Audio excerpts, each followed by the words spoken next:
Hello class, welcome back to our lesson.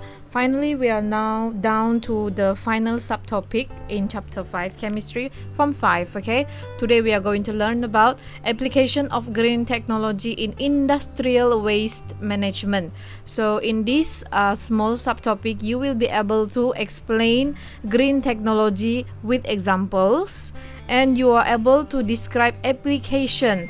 Okay, application maksudnya aplikasi, kegunaan of green technology in the sectors of waste management and industrial wastewater.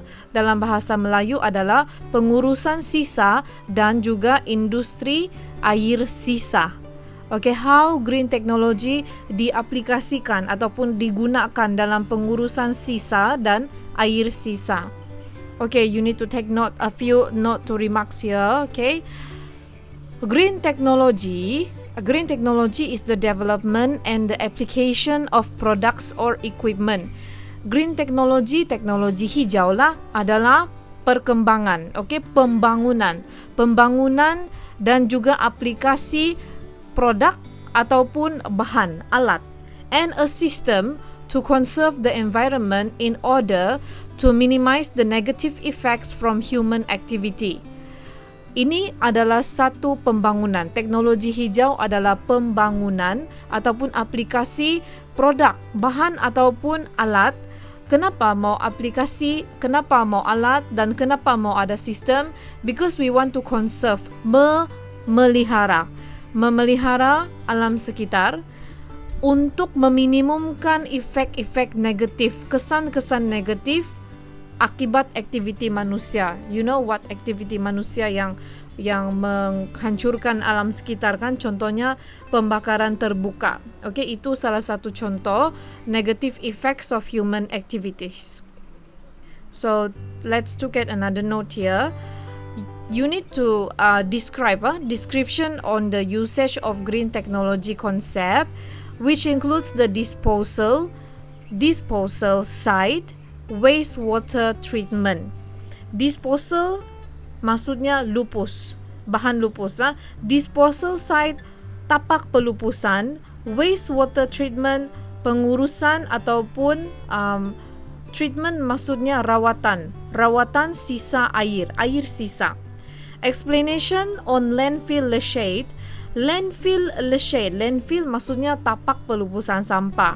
Leachate maksudnya byproduct of the waste, bahan buangan. Landfill leachate treatment method for disposal and at the disposal site. So later on we are going to see how I explain, okay, on the landfill leachate treatment. Explanation on wastewater treatment. Pengurusan sisa air sisa. For example, the usage of sludge from wastewater treatment in the industrial and agriculture fields. Okay, as you can see here, this is I'm not sure whether this is a very new topic for all of you. Maybe you have learned this when you were in lower form 1, form 2, form 3. But for sure, green technology is something that you must not. Kamu mesti tidak boleh tidak tahu. You must know about this green technology. Okay, so there is an activity here. Okay, I will explain at the end of the lesson. And there's another learning standard that you are going to learn is to justify the application of green technology in daily life. Okay, so let us go to your textbook. Okay, so this is in your textbook, page 191. We are almost ending our chemistry already in Form 5 syllabus. Development of green technology, pembangunan teknologi hijau. Introduction of National Green Technology Policy. Okay, ada satu polisi kebangsaan berkenaan dengan teknologi hijau telah dibangunkan pada 2009. Has paved a way for a wider utilization of green technology in various sectors in Malaysia. Selepas polisi ini dibangunkan ataupun diperkenalkan pada 2009, banyak sudah cara-cara sebenarnya. Green technology has paved a way. Dia membuka cara untuk penggunaan yang lebih luas tentang green technology dalam pelbagai sektor di negara kita. So community awareness towards environmental pollution. Community awareness tu maksudnya kita punya kesedaran lah, kesedaran community tentang environmental pollution, pencemaran alam sekitar dan juga perubahan climate has sped up the efforts in producing and utilizing green technology while sustainably managing resources. Okay, okay class, so talking about this one, climate change and environmental pollution, I encourage you to follow this account in Instagram, okay, Karma Gawa. This account in Instagram is exposing ataupun mendedahkan kepada kita there are too many climate changes effects in all over the world. The big flood in Germany, in China recently. You can go and follow this Instagram account and you will see that climate change is really not a joke. Bukan satu bahan lawak ataupun bukan satu benda yang harus diremeh-temehkan. No, you must understand that climate change is happening and it is seriously affecting our world. Sangat-sangat mempengaruhi dan sangat memberi kesan yang buruk kepada dunia. You go to Karma Gawa and you see all the videos they posted there. It is a charity organization sebenarnya. Okay, dia sebenarnya satu organisasi kebajikan lah. So, you follow this. If you follow this account, you will see a lot of effects. Apa yang manusia sudah buat, apa yang terjadi kepada dunia kita. Okay, you can go and see this Karma Gawa, okay? So, green technology is actually coming out from our realization, kesedaran, our awareness towards the effects. Effects tu tengok dalam Karma Gawa. Jadi green technology tu adalah sesuatu yang dibangunkan sebab kita sudah sedar. Green technology is a technology or application. Dia satu jenis teknologi ataupun aplikasi develop yang dibangunkan to minimize the negative effects of harmful human activities, untuk meminimumkan kesan negatif. Apa tu kesan negatif dia? Pergi tengok ini, this Instagram Karma Gawa, okay? Now, Malaysia Green Technology and Climate Change Center, which is also known as Green Tech Malaysia. Ada satu agensi di Malaysia, ini adalah agensi kerajaan yang bertanggungjawab untuk initiate various program, memulakan pelbagai jenis program and incentive.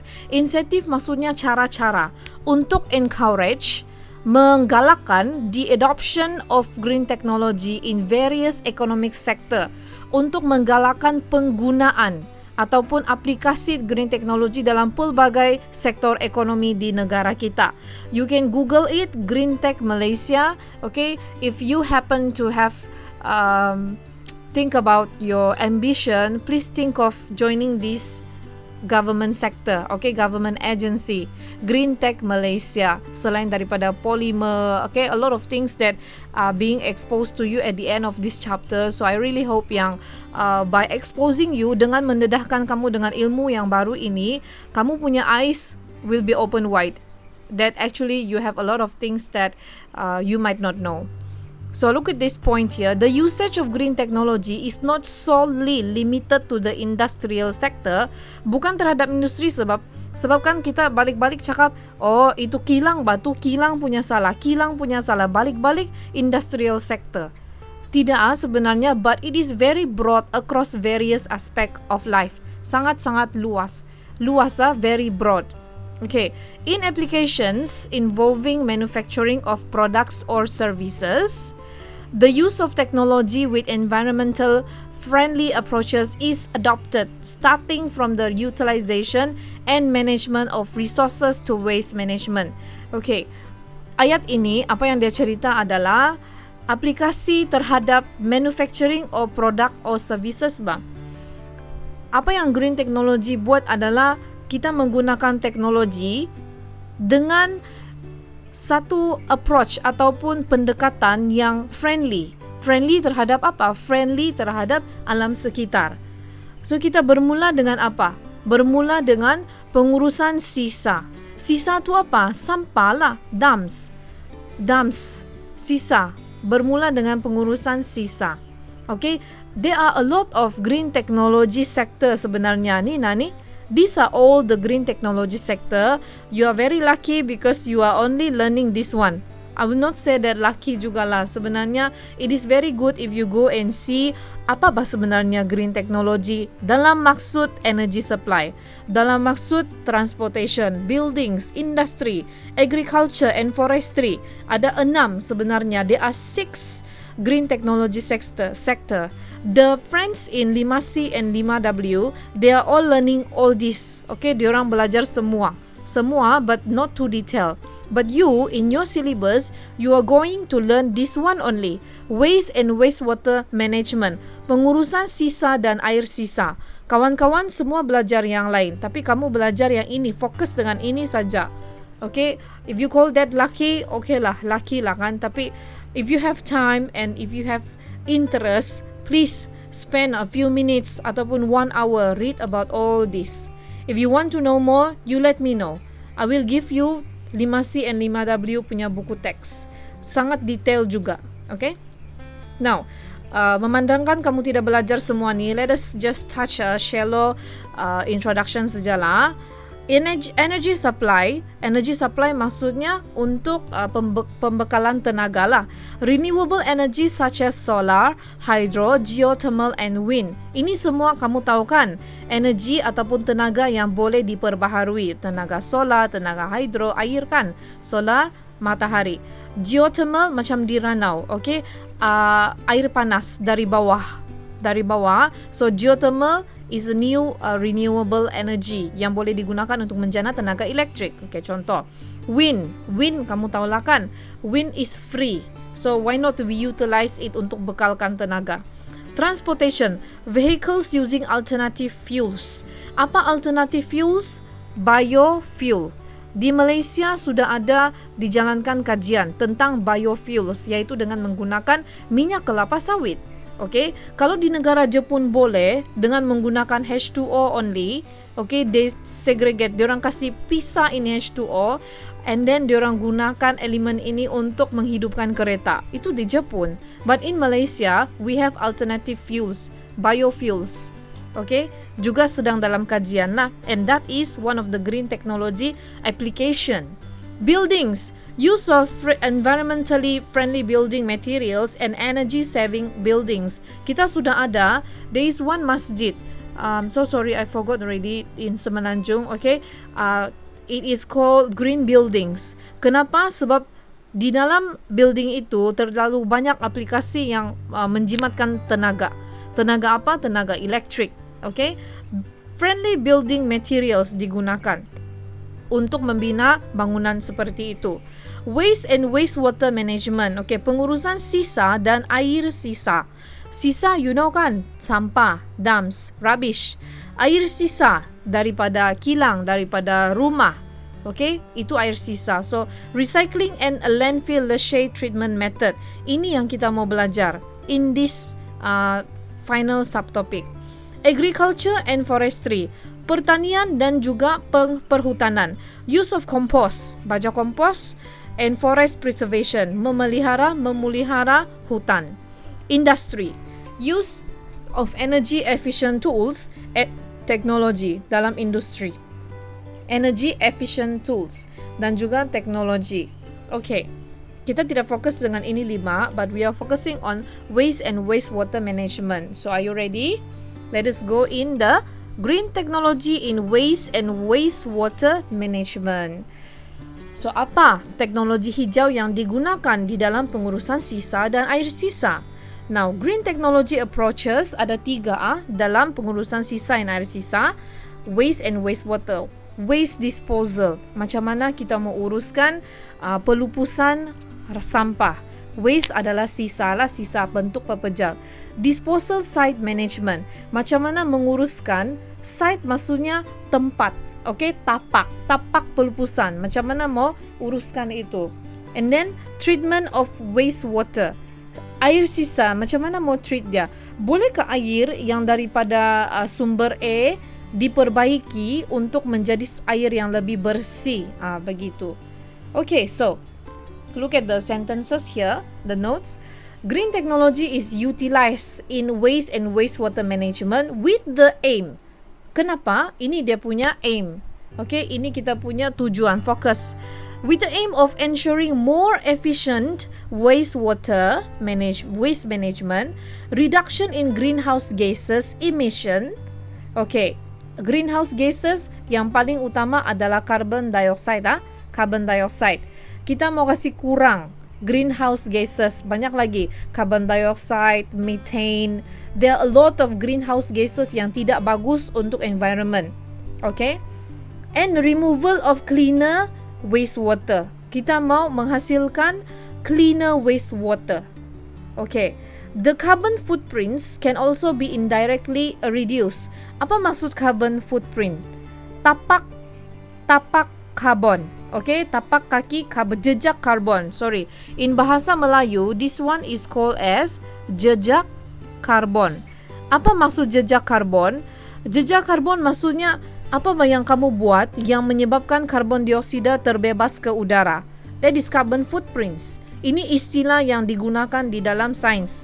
Okay, carbon footprints, jejak karbon adalah macam mana, adalah macam methods macam mana itu karbon dioksida di udara menjadi semakin banyak. Macam mana? Kamu tahu bahkan daripada kereta, from the cars, from the open burning, kan? And then deforestation, pengurangan pokok-pokok, itu semua akan leads to emission of carbon dioxide yang lebih banyak. So macam mana? Apakah nama cara-cara carbon dioksida bertambah di udara adalah carbon footprints lah?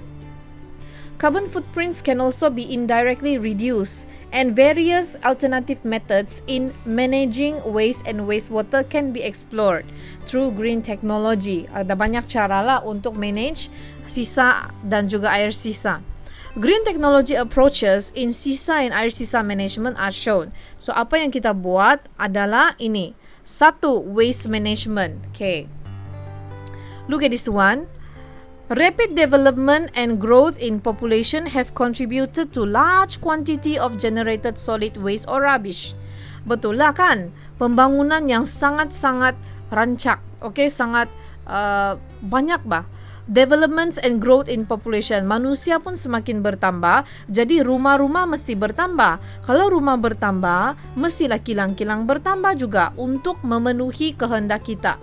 Jadi pertambahan penduduk and also rapid development have contributed to large quantity of generated solid waste. Makin banyaklah sampah yang dibuang. So if not properly managed, kalau tidak diurus dengan baik, the quality of life and public health will be affected. Kualiti hidup dan juga kesihatan awam akan terganggu lah. Okay. Waste management does not only involve local authorities but also communities.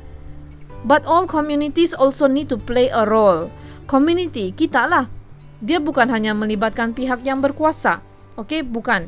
Tapi kita pun terlibat in ensuring the effectiveness of waste management, especially solid waste. Solid waste, kita banyak buang sampah kan? Jadi why not we play a role? Okay, by joining this waste management. Waste management adalah salah satu cara pengurusan sisa air sisa dengan menggunakan teknologi hijau. Alright, so mari kita tengok green technology in various stage of waste management. This is solid waste, sampah kita lah. So look at this arrow over here. Okay, I want you to identify the stage of waste management that utilizes green technology, yang menggunakan teknologi hijau. Di mana dalam waste management, dalam pengurusan sisa ini yang ada guna teknologi hijau? Okay, ini solid waste. Solid waste ada 3 cara untuk urus dia. 1, composting organic solid waste.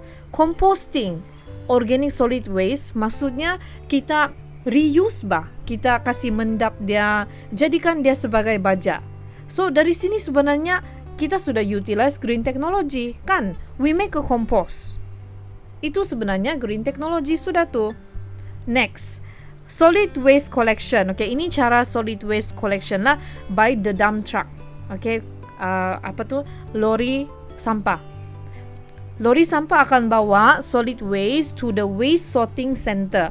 Waste sorting center maksudnya untuk bahagikan dia kepada kaca lah. Look at this symbol over here. This is a recycle symbol kan? Okay, so Sort maksudnya kita mau categorize dia. So categorize tu kaca kah, plastik kah, ataupun kertas. Begitulah. Okay, after you sort it out, it is going to incineration. Incineration maksudnya pembakaran. Pembakaran tapi tidak membebaskan gas-gas yang berbahaya. Incineration adalah cara yang selamat untuk pembakaran sampah. Okay, incineration, pembakaran. Jadi di sini cuba kamu tengok, adakah green technology involved? Okay, now after you pungut sampah, okay, and then after you sort it out in the sorting center, look at this one. You go to landfill. Okay, you also can go to landfill. Selain daripada bakar lah. Okay, so landfill adalah tapak pelupusan. And then from the landfill, you are going to send kamu punya solid waste tu ke landfill leachate treatment. Ataupun you can go to methane gas recovery.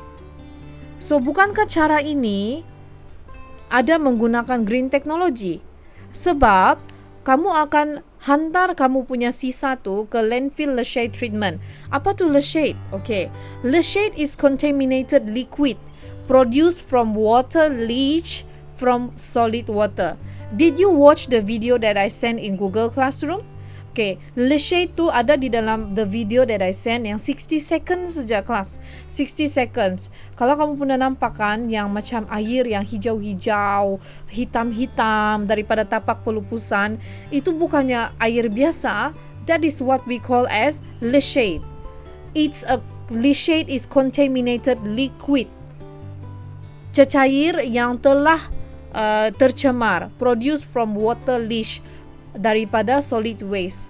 Bau ba yang macam licak-licak, warna hijau, hitam. Okay, you see the video, watch the video in the Google Classroom. So after you take your solid waste to landfill, bawalah pergi landfill leachate treatment. Itu kan cecair, itu kan liquid. Jadi kamu mesti tahu tu kan, kamu mesti boleh teka tu kan. Jadi itu cecair mau buat apa? Okay, methane gas recovery. Just now I told you already kan, there are a lot of greenhouse gases yang emitted. Okay, emitted. Salah satu adalah methane gas, CH4. So methane gas recovery, you understand kan? Methane gas kan boleh guna untuk memasak. Recover it, and then use it with something else. Okay, let us go to the third way. From the solid waste, you go to the waste segregation. Segregation maksudnya pemisahan lah. Look at these 4 bins over here. Each of the color define different types of rubbish. And then you go to the recycling center. Okay, from the waste sorting center also you can go to the recycling center. So I hope you can identify. Sebenarnya terdapat beberapa cara di sini yang melibatkan green technology. It's good, isn't it? That is how they manage the waste from our house. Okay. Now wastewater management pula macam mana? Wastewater management dalam bahasa Melayu is pengurusan air sisa. Wastewater is a liquid waste, that consists of human waste. Kita punya waste, maksudnya tai kah, kencing kah, macam tu. Food waste, oil and chemicals. That is wastewater. Wastewater can be divided into domestic wastewater, penggunaan daripada harian. Domestic maksudnya yang harian kita guna setempat. Contohnya dari rumah lah. Stormwater runoff and industrial wastewater. Stormwater runoff maksudnya contohnya macam banjir kilat. Okay? Ini industrial wastewater adalah daripada kilang lah. Now, compared to domestic wastewater and stormwater runoff, industrial wastewater may contain acrylonitrile, methylbenzene, toluene, and heavy metals such as arsenic, mercury, and lead. By reading all this, you know that ini semua adalah bahan-bahan kimia yang keluar, yang terhasil daripada wastewater jenis industrial, kilang lah. So these hazardous chemicals, bahan-bahan kimia yang berbahaya are difficult to decompose biologically. Susah untuk dihapuskan secara biologi and require more systematic treatments so that they will not pollute the environment nor affect human life, health. Okay, jadi inilah, these are the hazardous ataupun bahan kimia berbahaya yang keluar daripada wastewater management. Kita punya tidak apa, domestic and storm of water itu tidak apa, tapi industrial bahaya. These are the hazardous chemical that require more systematic treatment. Okay. Now let us look at the next note here. This is where you are going to treat the leachate. Leachate, ingat lagi leachate, okay? Harmful byproduct generated from the landfill site. Leachate, okay, let me show you.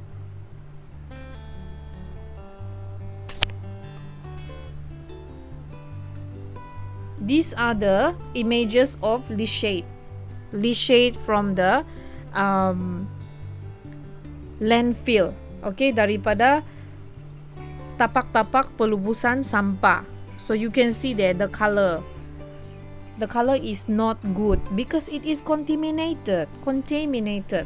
So landfill leachate treatment method by using electrolysis principle, which is also known as electrocoagulation process. Okay, jadi kamu tahulah di sini kan, rupa-rupanya landfill leachate, okay, liquid hasil daripada pelupusan tu, tapak pelupusan tu, treatment dia, cara dia adalah menggunakan electrolysis. Prinsip electrolysis ni adalah, okay, electrolysis, lysis maksudnya pisah, okay. Lysis means pisah. Pisah guna apa? Guna electric. This is in chapter 1 actually, okay, chapter 1. Which is also known as electrocoagulation process. Coagulate maksudnya kita macam, you still remember the chapter rubber coagulation, penggumpalan. Electrocoagulation, kita gumpalkan leachate itu. Gumpalkan.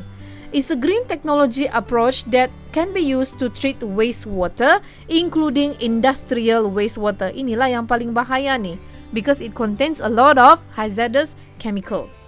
Okay, carbon or copper electrodes are used while wastewater is the electrolyte. Okay, apa maksud dia di sini? I will draw a simple figure for you. Okay, this is actually electrolysis diagram.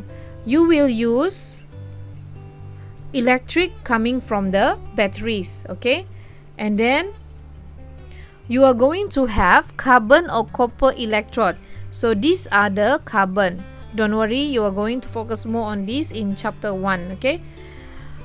Carbon and copper electrode, alright? And then there are wastewater here inside. So what is happening here? The wastewater ni na, air sisa yang you are going to separate, lisiskan dia, akan terbahagi tu. Wastewater tu akan terbahagi. Terbahagi macam mana? You cannot imagine kan? Okay. So what happen is pollutants will form flocks.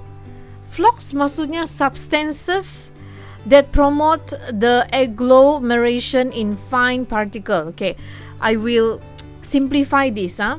Now, bila kita ada electrolysis process of the wastewater, what you can see is pollutants yang tercemar tu lah, bahan cemar tu, will form flocks and can be isolated from water, then removed as sludge. Okay, flocks and sludge, dua benda yang kamu tidak tahu. Flocks ini adalah a collection of things, okay? A collection of things, macam satu gumpalan bah, macam coagulate.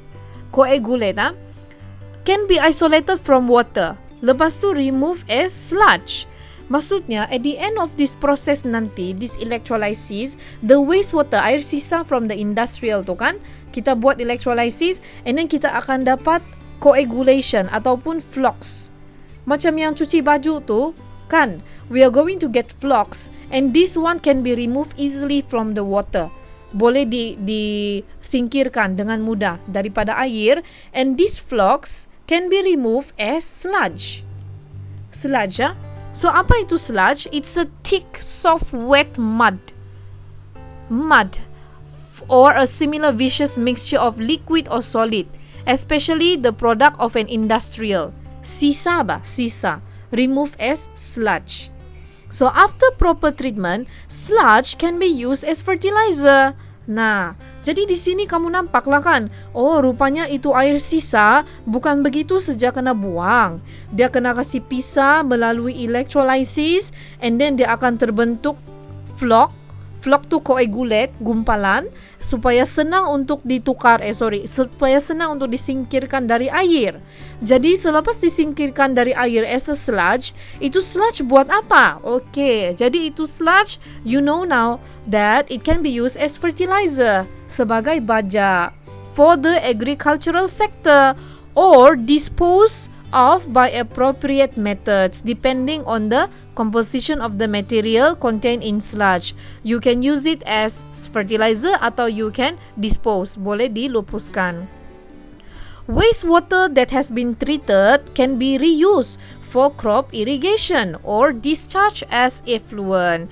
Jadi di sini kamu nampak lah kan, wastewater yang telah dirawat tu boleh digunakan semula sebenarnya. Okay, talking about crop irrigation, so some of you might not understand. Crop irrigation sebenarnya adalah man-made system yang dibuat oleh manusia untuk bekalan air kepada kita punya tanaman. Crop maksudnya tanaman lah. So, wastewater that has been treated, yang sudah dirawat tadi tu, can be reused untuk mencukupkan bekalan air kepada tanaman kita dalam man-made system. Apa tu man-made system? Maksudnya sistem yang dibuat oleh manusia. Kan kamu pernah nampak kan, the sprinkle in the middle of the field, okay? That is by using the wastewater. And then juga boleh di-discharge, atau discharge maksudnya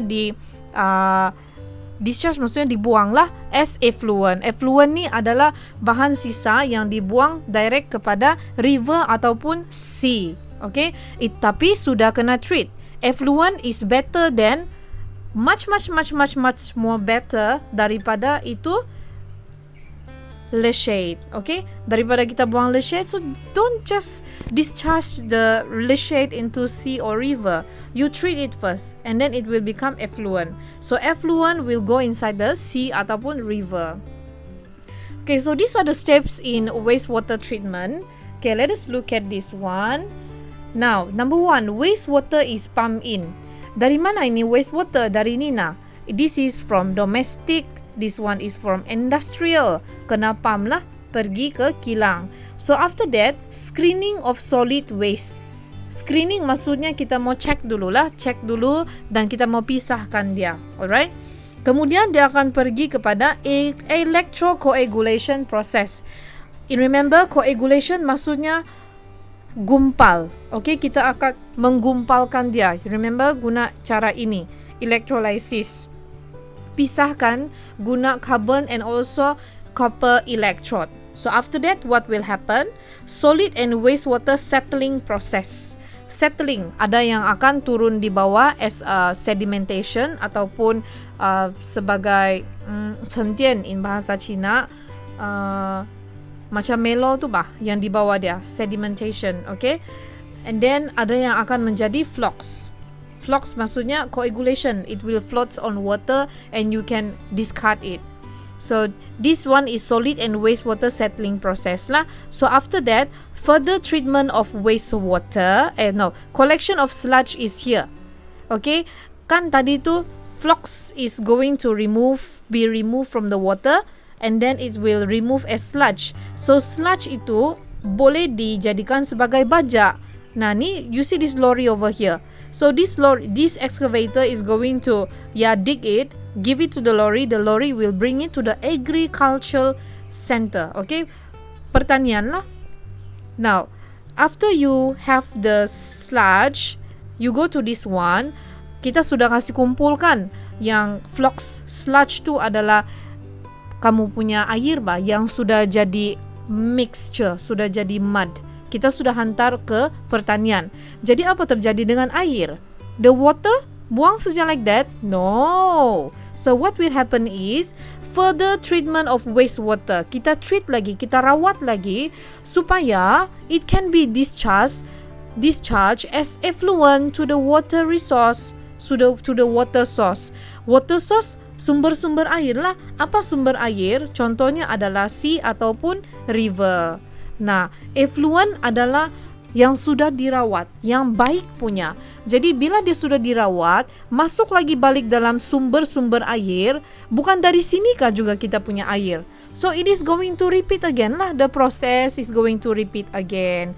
Pump lagi balik ke rumah, ke industri, pump lagi. Okay, so that is how the government is managing the waste and wastewater treatment. I really hope you can rewatch this video again and again, okay, if you don't understand, ataupun you can watch a lot of other examples in YouTube. Okay, let us go to the closure here. The importance of green technology in life. Green technology has trailblaze. If you don't know what is trailblaze, it's a person who is the first to do something. Green technology sudah memulakan bah. Trailblaze maksudnya memulakan a new chapter in field of technology with more environmentally friendly approaches. Sangat banyak cara yang mesra alam without neglecting, tanpa mengabaikan the original purpose of technology. Okay, kita hanya fikir macam teknologi itu memusnahkan. Actually no. Okay, if you use it properly, you are going to create a lot of good stuff, okay, for the purpose of human health. This development contributes to the economic sector of the country through the creation, okay, ciptaan of new industrial sector and employment opportunities. Nah, see, employment opportunities, peluang pekerjaan based on green technology. So you as a chemistry student, now you know about this green technology. Please, maybe you can put some interest in it, read more about it. Okay, maybe you can work in this field also someday, who knows. The importance of green technology in life can be seen in this figure. Okay, so let us see what are the importance of green technology. 1. Cleaner resource of energy. Cleaner source. Okay, sumber tenaga yang lebih bersih lah. More effective waste management. Lebih efektif. Jangan buang saja. Recycle saja. Recycle is not enough already nowadays, kan? Improving standards of living. Spearheading innovation. Mitigating global warming. Mitigating maksudnya mengurangkan lah.